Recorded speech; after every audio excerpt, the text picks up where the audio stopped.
Subscribe करिए हमारे channel target UP TET CTET को और बेल आइकन को दबाइए। हेलो दोस्तों, मैं आनंद स्वागत करता हूं आप सभी का आपके अपने चैनल और app target UP TET CTET में। जैसा दोस्तों आपको पता है कि डीएलएड थर्ड सेमेस्टर के मैथ विषय के नए पवन सीरीज को मैं आपको पढ़ा रहा हूं। पिछला एक क्लास हुआ था बहुविकल्पी, जिसमें मैंने आपके बहुविकल्पी प्रश्नों को शुरू किया था। अब यह आपका दूसरा पार्ट है। इसमें चलिए अब हम लोग देखते हैं आगे के क्वेश्चंस को। और इससे पहले की क्लासेस अगर आपने नहीं देखी है, राजन सीरीज मैंने पूरा कंप्लीट करा दिया है और सभी क्लासेस को कंप्लीट करा दिया है, तो नीचे डिस्क्रिप्शन में लिंक दिया गया है। मैथ के सामने वाले लिंक को आप क्लिक करोगे तो आपको सभी क्लासेस जो है वह देखने को मिल जाएंगी। तो चलिए स्टार्ट करते हैं। देखिए प्रश्न क्या 29 है। यदि ए समुच्चय इतना है, ए समुच्चय में ए बी सी डी आ रहा है और बी में एक्स वाई ए आ रहा है, तो ए इंटरसेक्शन बी क्या होगा। अब ए इंटरसेक्शन बी एक ऐसा समुच्चय होता है जिसमें ए के भी पद हों और बी जिसमें ए और बी दोनों में जो पद कॉमन हो वही पद लिखे जाते हैं। जैसे ए में स्मॉल ए आ रहा है और बी में भी स्मॉल ए आ रहा है, तो स्मॉल ए लिखा जाएगा। इसके बाद देखिए ए समुच्चय में स्मॉल बी आ रहा है लेकिन बी समुच्चय में स्मॉल बी नहीं आ रहा है। इसी तरीके से स्मॉल सी स्मॉल डी भी नहीं आ रहा है बी समुच्चय में। तो यहाँ पे बस एक पद हमको ऐसा मिला है जो दोनों में आ रहा है और वही लिखा जाएगा और वही यह समुच्चय हो जाएगा ए इंटरसेक्शन बी। तो ए इंटरसेक्शन बी कितना आएगा, समुच्चय एक एलिमेंट आएगा ए। तो ऑप्शन सा जो है यहाँ पे ये बिल्कुल सही हो जाएगा। अब इसके बाद नेक्स्ट क्वेश्चन हम देखते हैं। प्रश्न संख्या 30 है। यदि ए इतना है समुच्चय और बी इतना है तो b माइनस ए का मान होगा। अब b माइनस ए का मतलब होता है दोस्तों b माइनस ए, मतलब b में से a के सभी एलिमेंट्स निकाल दिए जाए। b में से a के सभी एलिमेंट्स निकाल दिए जाए। अब देखिए a में क्या है, एक है, तो क्या b में एक है, नहीं है। तो इसमें b माइनस ए में हम क्या लिखेंगे, b माइनस ए करना है। यहाँ पे देखिए b में से सारे a के पद निकाल दिए जाए। तो अब देखिए b में से सभी a के पद निकालना है। तो अब b में देखिए 3 आ रहा है, पहले b में से a के पदों को निकालना है। तो देखिए b में 3 आ रहा है, तो क्या a में 3 आ रहा है, तो हाँ, तो यहाँ b माइनस ए में 3 निकल जाएगा बाहर। ठीक है, यानी कि b माइनस ए में 3 नहीं लिखा जाएगा। इसी तरीके से देखिए 6 b में आ रहा है, क्या a में 6 है, अगर a में 6 होता तो 6 को निकाल देते, नहीं तो लिखा जाएगा। ठीक, इसी तरीके से अब देखिए यहाँ पे 9 आ रहा है b में, क्या 9 जो a में है, तो हाँ a में 9 है तो 9 भी घट जाएगा इसमें से। ठीक, और क्या 12 है, तो 12 नहीं है तो 12 नहीं घट पाएगा। ठीक है, तो जो जो पद b के a में है वो पद घट जाएंगे, बाकी पद ऐसे रह जाएंगे और यही उत्तर हो जाएगा। ऑप्शन आ हो जाएगा, बिल्कुल सही हो जाएगा। इसके बाद देखिए ऋण 1 और धन 1 के बीच धन पूर्णांक का कौन सा समुच्चय है। अब ऋण 1 और धन 1 के बीच में संख्या रेखा पे भी आप देखें तो ऋण 1 शून्य और धन 1 यही आता है। दोनों के बीच में शून्य आता है जो कि एक धन पूर्णांक नहीं है। शून्य जो होता है ना तो धन होता है ना तो ऋण होता है, और बाकी जो संख्याएं हैं या तो वह भिन्न है या हम उन्हें दशमलव संख्याएं कह सकते हैं। तो पूर्णांक तो धन पूर्णांक तो कोई संख्या नहीं है, तो इसलिए समुच्चय जो बनेगा वह रिक्त समुच्चय बनेगा। ऑप्शन बाज हो जाएगा, बिल्कुल सही हो जाएगा। इसके बाद देखिए समुच्चय a, b का एक समुच्चय बताइए। समुच्चय a, b का, अब इसी में से जो समुच्चय बनेंगे उसे हम लोग कहते हैं इसका समुच्चय। ठीक है, अब देखिए a, b का एक समुच्चय तो a, b ही हो जाएगा और इसी को लिख सकते हैं b, a। और फिर इस तरीके से a एक समुच्चय हो जाएगा इसका सब समुच्चय और b हो जाएगा इस तरीके से। लेकिन ऑप्शन में जो दिया है वह b, a दिया है, तो यही सही हो जाएगा। इसका a, b समुच्चय का एक समुच्चय b, a भी होगा। ठीक, अब इसके बाद देखिए प्रश्न संख्या 33, x एलिमेंट ऑफ a का अर्थ है। इसको हम लोग अंग्रेजी में पढ़ते हैं x एलिमेंट ऑफ a और हिंदी में पढ़ते हैं x समुच्चय है a सेट का। ठीक है, तो यहाँ पे ऑप्शन में देखिए x समुच्चय a का अवयव नहीं है, समुच्चय x समुच्चय a का उपसमुच्चय है, ये गलत है, ये भी गलत है। और x जो है वह समुच्चय a का अवयव है। ठीक है, तो ये बिल्कुल सही लिखा गया है। x जो है वह एलिमेंट है समुच्चय a का। ऑप्शन सा जो हो जाएगा बिल्कुल सही हो जाएगा। इसके बाद देखिए प्रश्न संख्या 34, समुच्चय 1, 2, 3 के उप समुच्चय की कुल संख्या होगी।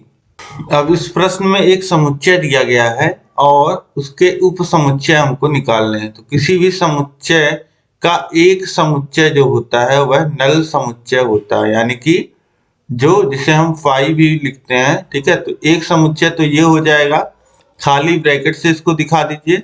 और इसके बाद एक एक एलिमेंट को लेकर के एक एक समुच्चय भी बन सकता है।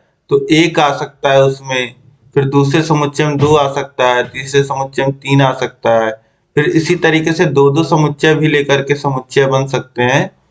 तो 2, 3 और 1, 3 ये 3 समुच्चय। और उसके बाद खुद कोई समुच्चय खुद का भी एक समुच्चय होता है। तो आप जोड़ोगे तो 1 और 3 4 और 2 6, 1 7, 1 8, कुल जो उप समुच्चयों की सबसेट की संख्या होगी वह 8 होगी। ठीक है, एक सेट दिया गया है, इसके सबसेट की नंबर ऑफ सबसेट आपको बताने हैं, नंबर ऑफ सबसेट 8 हो जाएंगे। इसके बाद देखिए प्रश्न संख्या 35 है, ए 3, 5 है, बी 4, 6 है। तो ए इंटरसेक्शन बी क्या होगा? ए इंटरसेक्शन बी का मतलब होता है वो समुच्चय जिसमें ए और बी दोनों में आने वाले एलिमेंट हों। यानी कि यहाँ पे देखिए 3 और 5 ए में है, 4 और 6 बी में है। यानी कि कोई भी एलिमेंट ऐसा नहीं है जो ए और बी दोनों में आ रहा हो। तो यहाँ पे क्या हो जाएगा? 5। ऑप्शन आ जो हो जाएगा बिल्कुल सही हो जाएगा। इसके बाद हम देखेंगे नेक्स्ट क्वेश्चन। प्रश्न संख्या 36 है, x square minus 8x plus 7 के गुणनखंड है। तो बहुत ही आसानी से कर सकते हैं आप। देखिए यहाँ पे x square minus 8x plus 7। ठीक, अब मैंने आपको बताया है a x square plus b x plus c से आप कंपेयर करेंगे तो ए बराबर 1 मिलेगा आपको, बी बराबर -8 मिलेगा और सी बराबर 7 मिलेगा। हम लोग ए इंटू सी निकाल लेते हैं जो कि आएगा 7। अब हमको बी को 2 पदों में इस तरीके से लिखना है कि गुणा करने पे 7 आए और जोड़ने पे -8। तो -1 और -7 को अगर गुणा करते हैं तो 7 आएगा और अगर जोड़ते हैं तो -8 आ जाएगा। यानी कि एक्स स्क्वायर -8x की जगह हम लोग क्या लिख देंगे? -7x और -x प्लस 7। यही तोड़ना होता है बीच वाले पद को, और किस तरीके से तोड़ना है यही ध्यान रखना होता है। ठीक, अब इसके बाद देखिए x कॉमन ले लेंगे तो यहाँ पे x -7 बचेगा और यहाँ पे -1 कॉमन लेंगे, कुछ नहीं है कॉमन, तो यहाँ पे भी x -7 बचेगा। -x में से -1 कॉमन आएगा तो +x हो जाएगा और +7 में से -1 कॉमन आएगा तो -7 बचेगा। ठीक, अब देखिए x -7 दोनों जगह है तो x -7 को कॉमन ले लीजिए। अब बचेगा क्या? यहाँ पे x बचा हुआ है, x आ जाएगा और यहाँ पे -1 बचा हुआ -1 आ जाएगा। तो उत्तर कितना हो जाएगा? एक ब्रैकेट में x -1 और दूसरे ब्रैकेट में x -7। यही ऑप्शन सा जो है ये बिल्कुल सही हो जाएगा। इसी तरीके से देखिए प्रश्न संख्या 37 भी करना है, 6x square minus x minus 15। अब देखिए a और c का गुणा होगा तो कितना आएगा? -90। तो उसी तरीके से तोड़ेंगे इसको तो ये कितना आ जाएगा? -10 और +9 में टूटेगा तो -10x प्लस 9x -15। अब इसके बाद कॉमन लीजिए तो यहाँ पे 2x कॉमन आएगा तो क्या बचेगा? 3x और -5। और यहाँ पे देखिए 3 कॉमन आएगा तो यहाँ बचेगा 3x -5। और ये आगे चल के कितना हो जाएगा? 3x -5 दोनों जगह है और बचा क्या है? 2x plus 3। तो एक ब्रैकेट में 2x प्लस 3 और दूसरे ब्रैकेट में 3x -5 गुणे के रूप में। तो ये ऑप्शन दा में दिया गया है, ऑप्शन दा यहाँ पे बिल्कुल सही हो जाएगा। इसके बाद देखिए प्रश्न संख्या 38 है, 10.5 का स्क्वायर का मान होगा। अब 10.5 का गुणा आप 10.5 में चाहे ऐसे कर लीजिए चाहे इसको ऐसे लिख लीजिए 10 धन 0.5 का होल स्क्वायर, इस तरीके से लिख लेंगे तो ये 10 का स्क्वायर हो जाएगा, फिर +2 इंटू 10 इंटू 0.5 फिर प्लस 0.5 का स्क्वायर, तो ये देखिए 100 और फिर ये 5 दूनी 10, फिर ये 0.05 यानी कि 110.25 ये उत्तर आ जाएगा। यहाँ पे ऑप्शंस देखिए, तो ऑप्शन में कौन सा ऑप्शन सही है? ऑप्शन बा में सही दिया गया है, ऑप्शन बा सही हो जाएगा। इसके बाद देखिए 39 है 5.41 गुणे 4.36 माइनस 3.26 गुणे 5.46 माइनस 5.41 गुणे 1.13 को संक्षिप्त रीति से मान क्या होगा? अब यहाँ पे देखिए 5.41 जो है वह तीनों जगह आ रहा है, और तीन जगहें कैसी हैं ये देखिए, माइनस जो है वह सबको सेपरेट कर रहा है, माइनस यहाँ आ रहा है, माइनस यहाँ आ रहा है, बाकी हर जगह दो पदों का जो है वह आपस में गुणा हो रहा है, ये आप देख पा रहे हैं। और उन दो पदों में भी 5.4 जो है वह तीनों जगह है, तो 5.41 अगर आप लोग कॉमन ले लेते हैं तो बचेगा क्या? 4.36 माइनस 3.23 और माइनस 1.13। अब देखिए अगली लाइन हो जाएगी 5.41 फिर 4.36 इसी तरीके से लिखिए, और ये माइनस माइनस आपस में जुड़ जाएंगे, दो माइनस के पद हैं तो हो जाएगा 6 और 3 और 0.4। अब देखिए जितना प्लस में उतना माइनस में, तो ये हो जाएगा 0 और 0 का गुणा होगा 5.41 में, तो वैल्यू टोटल कितनी आ जाएगी? 0। तो यहाँ पे ऑप्शन दा जो हो जाएगा 0, ये बिल्कुल सही हो जाएगा। इसके बाद देखिए प्रश्न संख्या 40 है, भाज्य बराबर क्या होगा? भाज्य बराबर क्या होता है? अब सबसे पहले भाग को रूप में लिख लीजिए आप लोग। तो भाज्य जो होता है वह जिसमें भाग जा रहा होता है वो भाज्य हो जाता है, और यहाँ पे जिससे भाग दिया जाता है उसे क्या बोलते हैं? उसे भाजक बोलते हैं। और यहाँ पे ऊपर हम लोग भागफल लिख लेते हैं, ऊपर लिख लेते हैं यहाँ, और नीचे जो आता है वह आता है शेषफल आता है। तो यहाँ पे सबसे बड़ी वैल्यू तो यही होती है भाज्य, तो भाज्य बराबर लिखेंगे, भाज्य बराबर लिखेंगे भाजक गुणे भागफल और धन शेषफल। भाज्य बराबर भाजक गुणे भागफल धन शेषफल, ठीक है। तो यहाँ पे ऑप्शन सा जो हो जाएगा ये बिल्कुल सही हो जाएगा।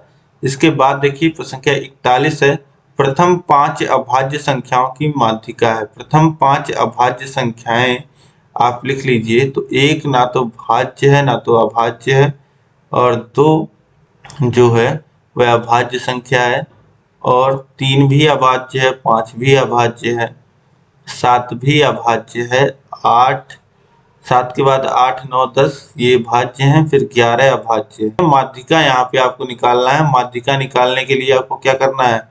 जो बीच का पद एकदम बिल्कुल दिखे, जब संख्याएं विषम हो तो बीच का बिल्कुल जो बीचों बीच का पद होता है माध्यिका बराबर होता है n धन 1/2वां पद।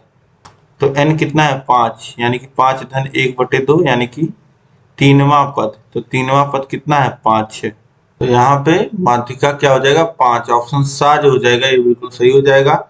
इसके बाद अगले प्रश्न में भी देखिए माध्यिका ही पूछ रहा है, तो आंकड़े दिए गए हैं और उसके बाद इसकी माध्यिका पूछ रहा है। अब देखिए आंकड़े जो है वह क्रम में लगे हुए हैं, क्रम में नहीं लगे होते हैं, तो सबसे पहले माध्यिका निकालते समय क्रम में लगाना होता है आंकड़ों को।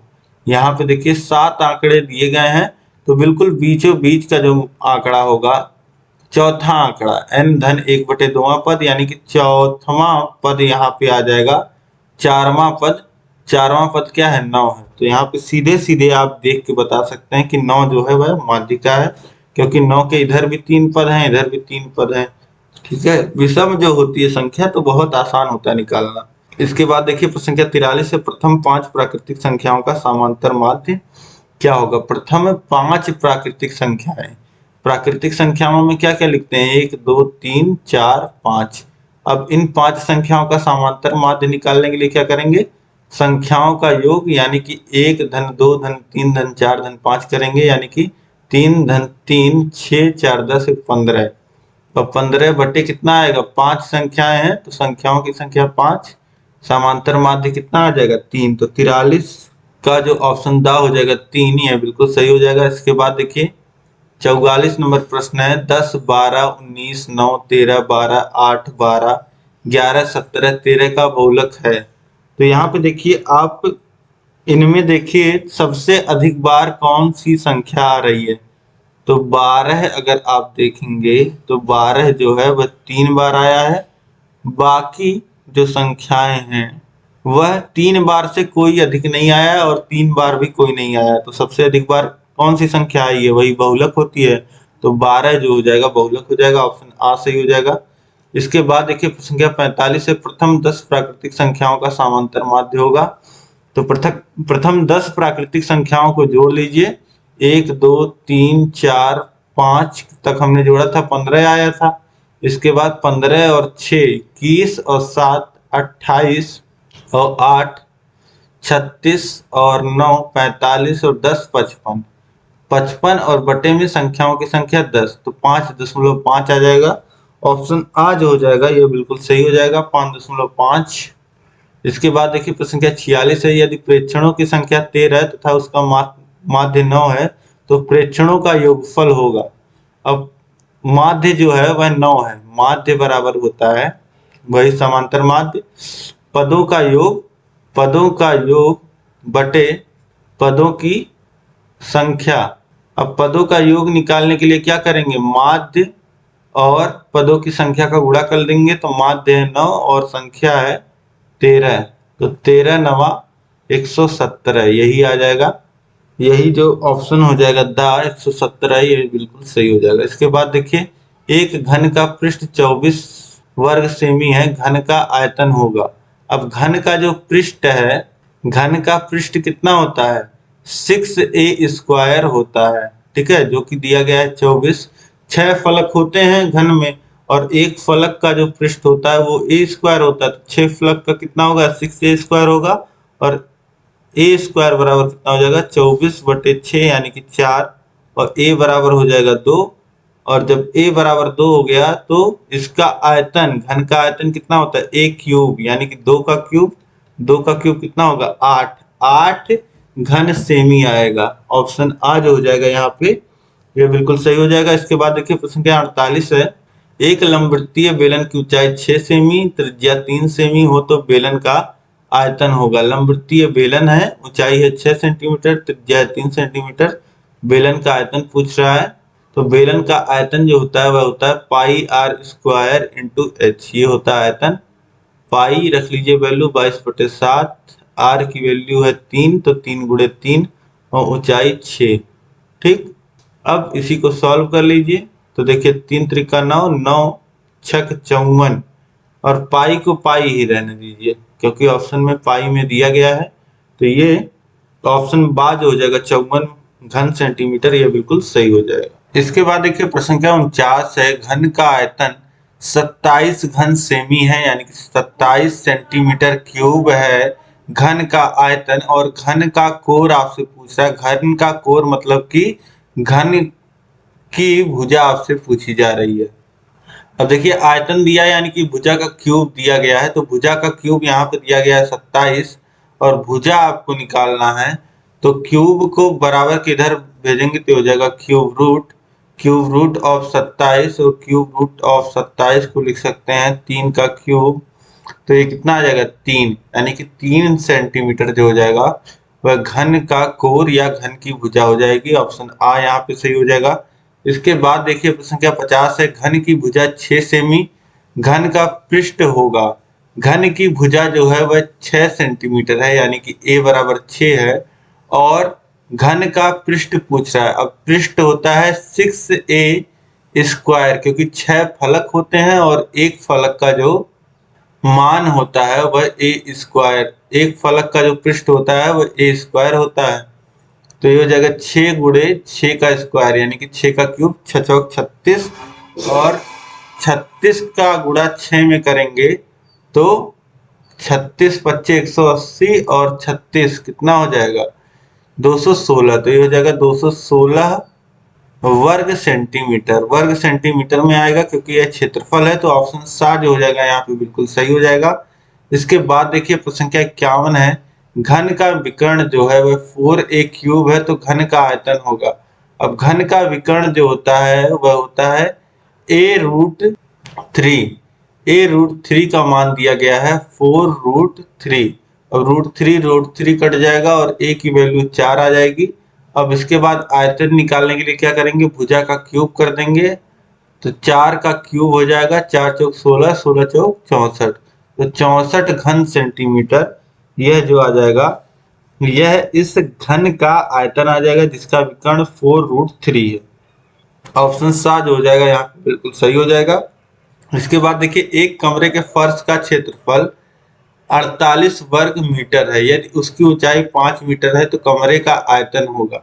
अब देखिए कमरे का आयतन, कमरा कैसा होता है, कमरा घनाभ के आकार का होता है, तो उसमें कैसे निकालते हैं आयतन, लंबाई गुणे चौड़ाई गुणे ऊंचाई, इस तरीके से निकालते हैं। अब कमरे का क्षेत्रफल हमको दिया गया है, कमरे का क्षेत्रफल हम लोग कैसे निकालते हैं, लंबाई गुणे चौड़ाई से, जो कि दिया गया है कितना 48 वर्ग मीटर, यानी कि लंबाई गुणे चौड़ाई की जो वैल्यू है वह 48 है।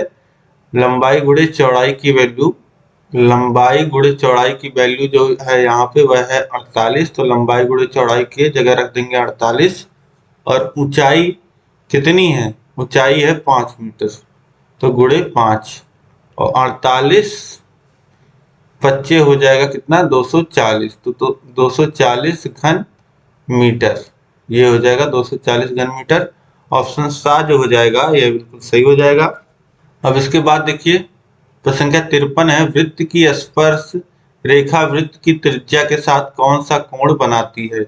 अब वृत्त पे कोई स्पर्श रेखा है, वृत्त पे कोई स्पर्श रेखा है और स्पर्श रेखा को बोल रहे हैं लोग कि कौन सा कोण बनाती है त्रिज्या से। तो त्रिज्या से स्पर्श बिंदु पे जब भी आप मिलाएंगे तो यह लंबवत होता है, 90 अंश का होता है। तो ऑप्शन दा जो हो जाएगा 90 अंश, यह बिल्कुल सही हो जाएगा। इसके बाद देखिए प्रश्न संख्या 54 है, r त्रिज्या वाले वृत्त का अर्धवृत्त की परिमाप होगी। अब देखिए एक r त्रिज्या वाले वृत्त का जो परिमाप होता है वह होता है 2πr, ठीक। और r त्रिज्या वाले अर्धवृत्त का, अर्धवृत्त में क्या होगा, बस आधा हो जाएगा परिमाप, यानी कि 2πr/2 हो जाएगा, यानी कि वैल्यू कितनी आ जाएगी πr। तो यहाँ पे πr वैल्यू तब होगी जब केवल अर्धवृत्त का ये आर्क नापा जाए, लेकिन परिमाप में पूरा नापा जाता है। तो परिमाप में ये r और ये r भी जुड़ेगा, तो πr तो होगा ही, और साथ ही साथ ये आर्क की जो लंबाई होगी वह πr होगी, और यहाँ दो त्रिज्या रहेंगी तो ये 2r। तो r कॉमन लोगे तो π+2 ये वैल्यू मिल जाएगी। तो यहाँ पे ऑप्शन दा जो हो जाएगा r × π+2, यह जो आएगा वह पूर्ण परिमाप जिसे हम लोग कहते हैं वह आएगा, ठीक है। अब इसके बाद देखिए प्रश्न संख्या 55 है, किसी वृत्त का व्यास 6 सेमी वृत्त की त्रिज्या होगी। व्यास जो होता है वह त्रिज्या का दोगुना होता है, यानी कि आधा कर देंगे व्यास का तो हमको त्रिज्या मिल जाएगा। तो वृत्त का व्यास 6 सेंटीमीटर तो त्रिज्या हो जाएगा 3 सेंटीमीटर। यहाँ पे ऑप्शन आ जो हो जाएगा सही हो जाएगा। इसके बाद देखिए प्रश्न संख्या 56 है, किसी वृत्त की त्रिज्या 3 सेमी, स्पर्श रेखा की लंबाई 4 सेमी, वृत्त के केंद्र से स्पर्श बिंदु की दूरी होगी। किसी वृत्त की त्रिज्या जो है वह 3 सेंटीमीटर दे दिया गया है और स्पर्श रेखा की जो लंबाई है वह 4 सेमी और वृत्त के केंद्र से स्पर्श रेखा की दूरी पूछ रहा है। अब देखिए वृत्त पे स्पर्श रेखा कहाँ बनती है, किसी भी वृत्त के परिधि वाले बिंदु पे बनती है, और किसी भी बिंदु पे अगर हम लोग नापें केंद्र से, तो यह दूरी कितनी होती है, r होती है। ठीक है, तो यहां से हम लोग कह सकते हैं कि वृत्त के केंद्र से स्पर्श बिंदु की जो दूरी होगी वह 3 सेंटीमीटर होगी।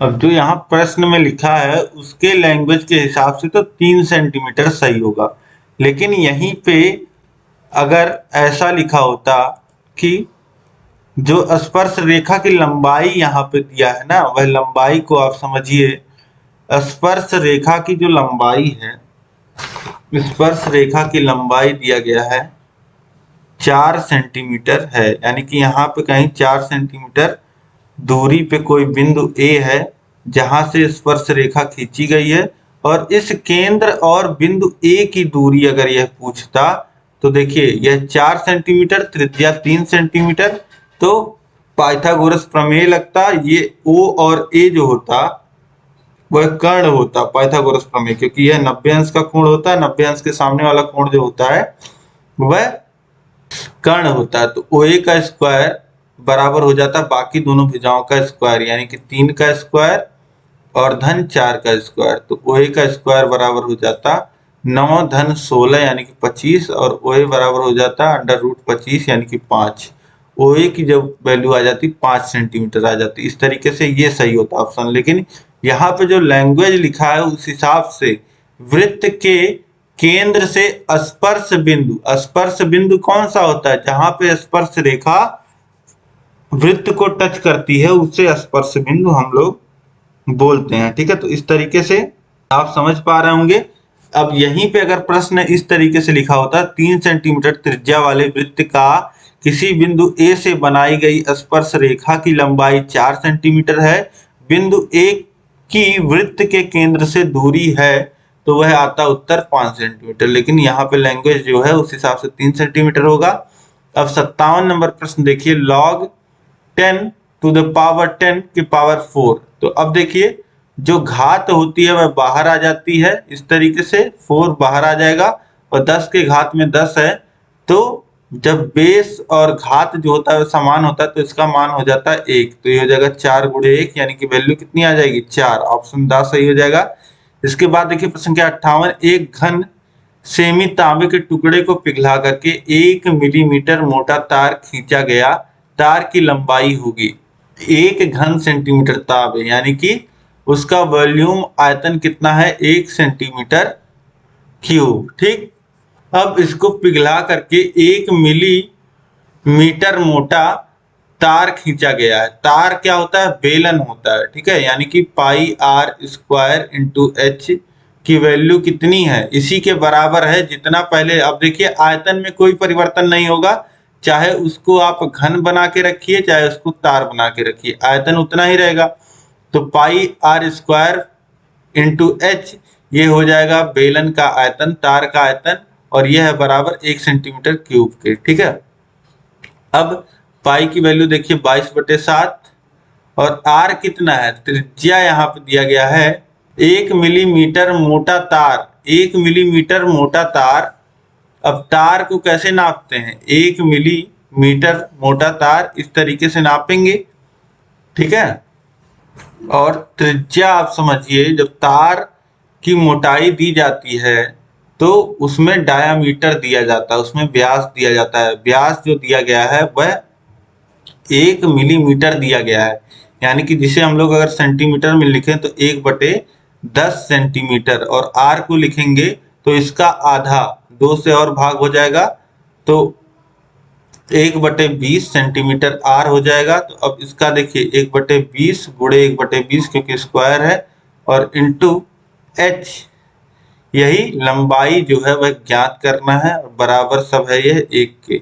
एच बराबर क्या लिख सकते हैं, देखिए 20 गुणे 20, सीधे सीधे अब यहाँ पे कैलकुलेशन हो जाएगा। देखिए कितना, जो यहाँ पे हर है वो उधर जाएगा तो अंश में हो जाएगा, यानी कि 20 गुणे 20 गुणे 7 अब बटे में 22। अब काटिए, ये 10 और ये 11। ठीक, अब गुणा कर लीजिए, 200 में गुणा हो जाएगा 7 का, तो हो जाएगा 1400, 1400 बटे 11। ठीक है, 1400 में 11 से भाग कर दीजिए, तो 11 के नम 11, और 3 हासिल लगेगा तो 2 बार जाएगा 22, फिर 8 बचेगा 80 हो जाएगा, फिर 7 बार जाएगा। ठीक, 7 बार जाएगा 3 बचेगा, तो फिर 2 बार जाएगा, फिर 3 बचा है, फिर 8, तो फिर 7 बार जाएगा।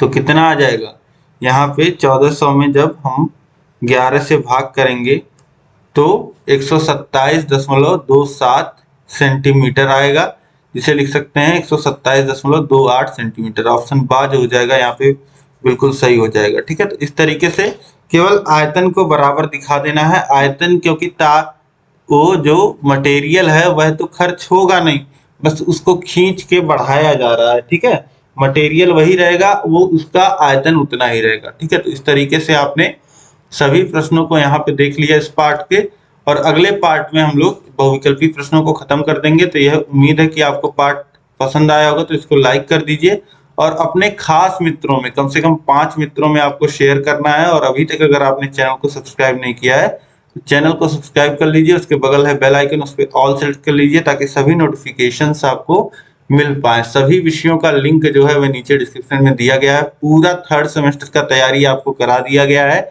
कम समय में बेहतरीन तैयारी आप हमारे चैनल से कर सकते हैं, और इसी तरीके से आप जुड़े रहिए। आप हमारे ऐप को डाउनलोड करिए, वहां पे 3rd सेमेस्टर का कोर्स आपको मिल जाएगा। वहां पे कम समय में आप बेहतरीन तैयारी कर सकते हैं। ऐप का नाम भी टारगेट यूपी टेट सीटेट है, लोगो यही है। प्ले स्टोर पे सर्च करिए या नीचे डिस्क्रिप्शन में लिंक है, वहां से डाउनलोड करिए। अब मिलते हैं हम लोग नेक्स्ट क्लास में। जय हिंद।